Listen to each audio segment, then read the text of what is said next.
Ladies and gentlemen, boys and girls, welcome from my garden here in the area of Frankfurt. Today we'll be testing the Canon RF 15 to 35mm f2.8L with an image stabilizer.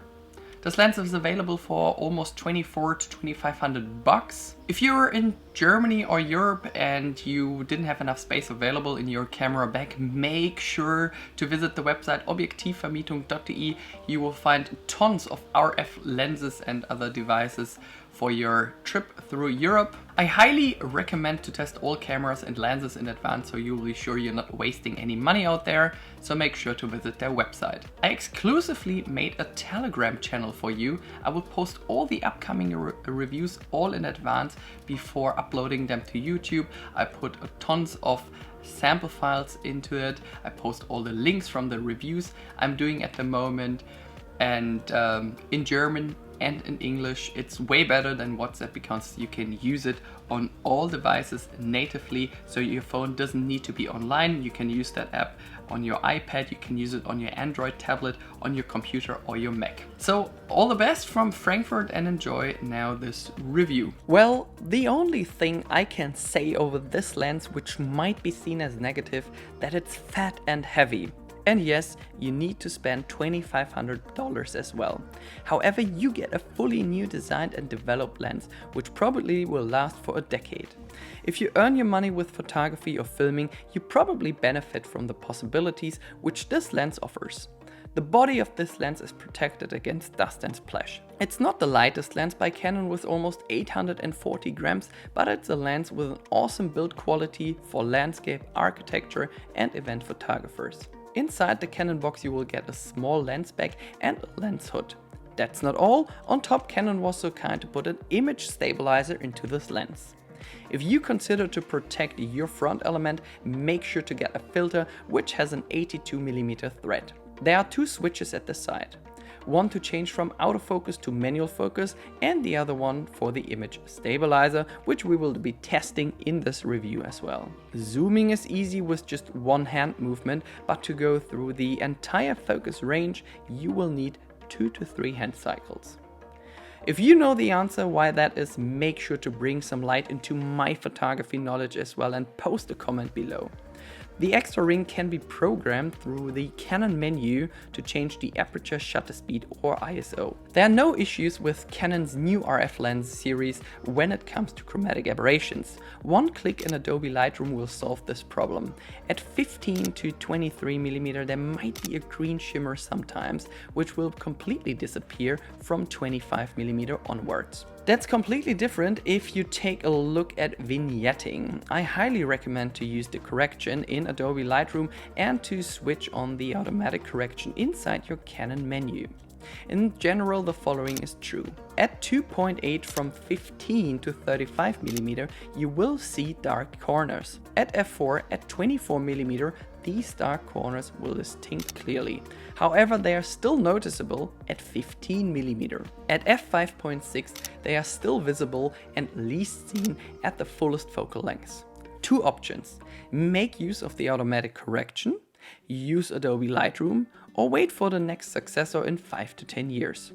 A bunch of sample images are available in the video description below. These scenes were taken in Frankfurt am Main. I first thought that there would be some kind of flares, but the lens handles them quite well. Great performance at any focal length.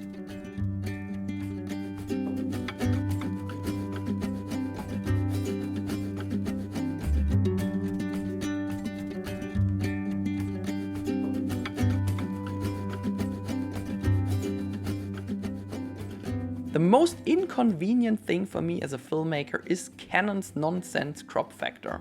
I will be so happy once I switch to the new Canon EOS R5.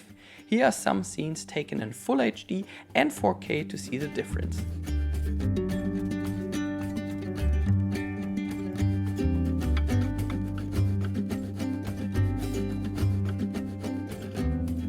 I thought, well, why not? So here's a comparison between Canon's super wide-angle prime zoom lens and the $250 GoPro wide-angle.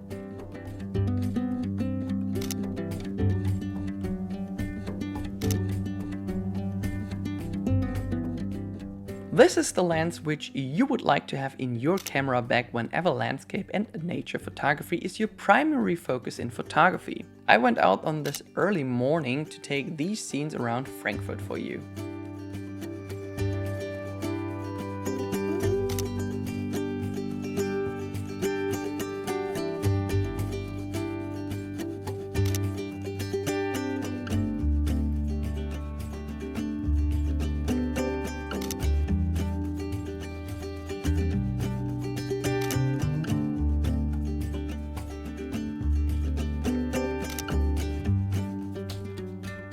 If there's something which all new Canon RF lenses have in common, then it's the sharpness.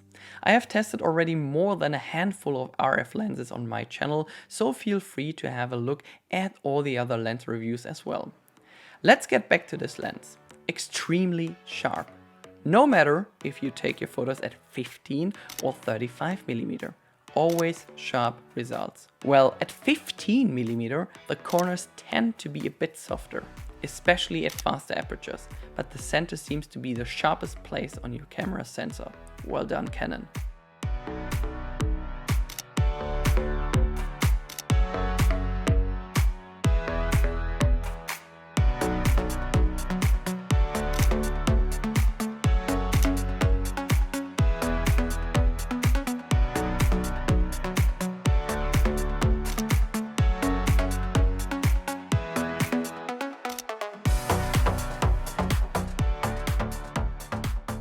The biggest issue with super wide angle lenses, especially zoom lenses, is distortion. Make sure to use the automatic correction of your Canon mirrorless camera. The results will be much better if you make use of the hidden feature. If you plan on correcting in post, make use of Adobe Photoshop or Lightroom.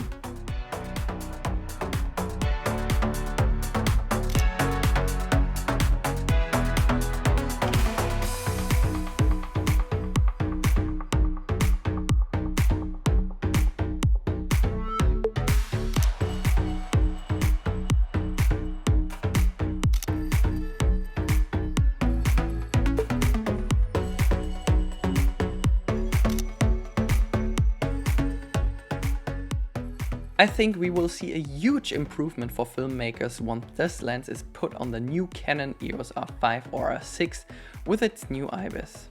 This will make your footage look even more smooth together with the internal image stabilizer of your lens. If filmmaking is not your business, you will benefit of taking photos using a longer shutter speed handheld.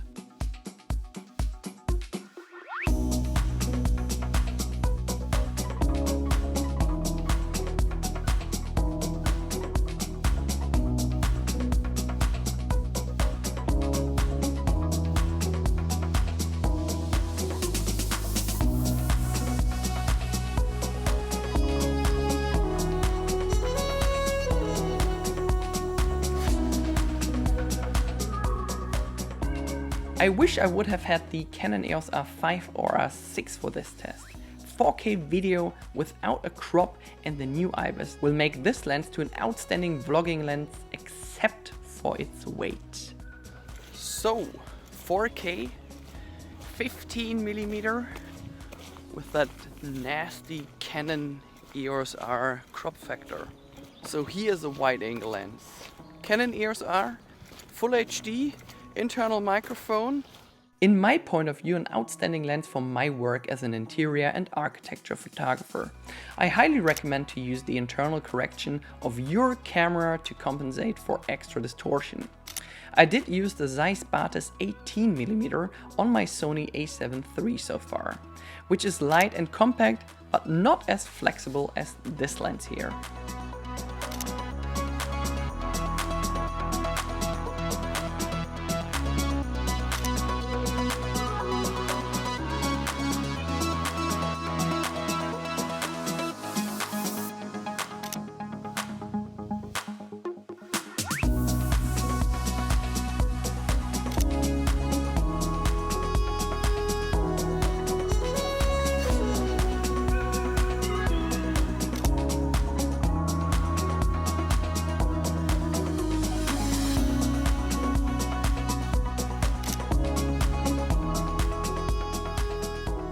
If you don't have enough space available and you still enjoy to record the entire scene, you will enjoy having this lens.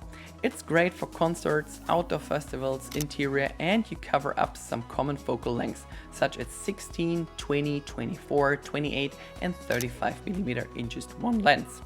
Which is always great if space matters in small rooms. And of course in your camera bag.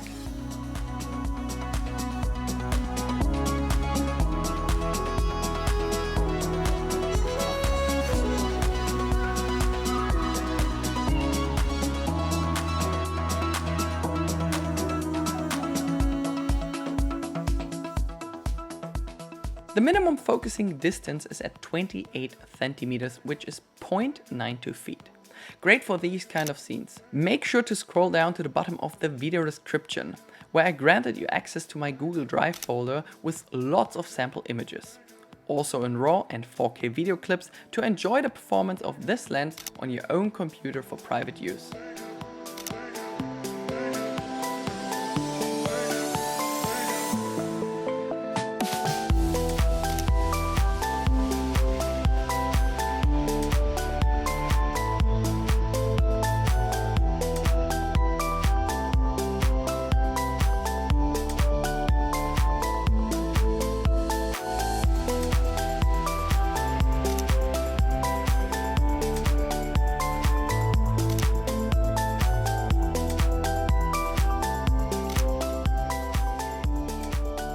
Some people have said that this lens has the fastest autofocus for such a super wide angle lens in its class. Well, the autofocus is extremely fast from 24 to 35mm. However, I disagree with that shooting at the lowest focal length of 15 to 23mm. While taking photos, I did not notice a huge lag in autofocusing speed. Where I did notice it was while recording video. Have a look by yourself. In my point of view, the camera tracked me well, sometimes and sometimes not.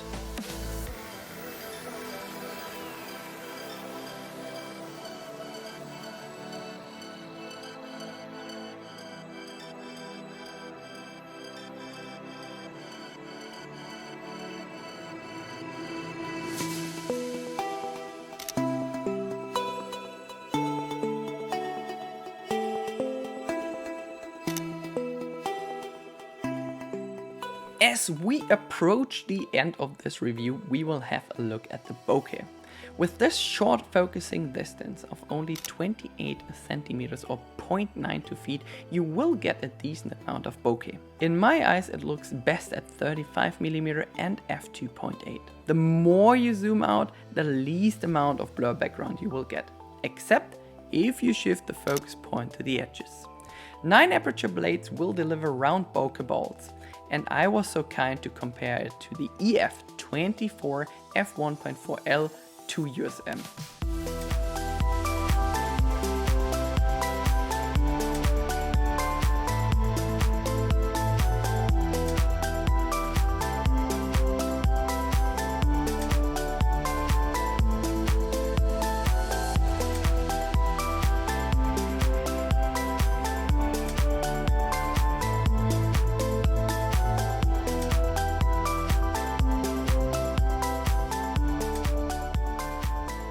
One lens for so many occasions, no matter if you use this lens for interior, architecture, weddings or nature. A great lens for all kind of filmmakers with an excellent sharpness.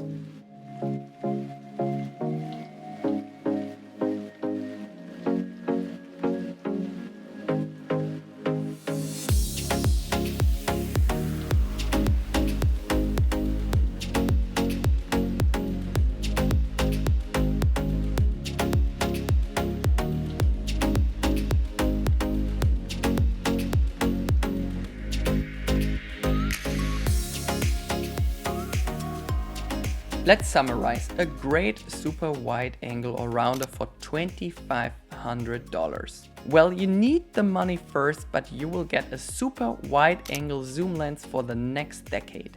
The bokeh looks fantastic. The extra ring allows you to change the aperture, shutter speed and ISO to make your work more easy. On top, it covers up some common focal lengths in just one. You will be more flexible, you can count on the outstanding performance and sharpness through all apertures. I would appreciate your feedback for what are you using this lens. Are you planning on buying it? If yes, make sure to follow the link in the video description below to support my channel. Thanks a lot to your undivided attention. Stay tuned for the upcoming Canon EOS R5 and R6 review. So as all the new RF lenses which are popping out now. Make sure to follow me on Telegram, where I post also some example files and where I keep you updated for what happens next. All the best from Frankfurt am Main, Germany. See you very soon. Tschüss und bis bald.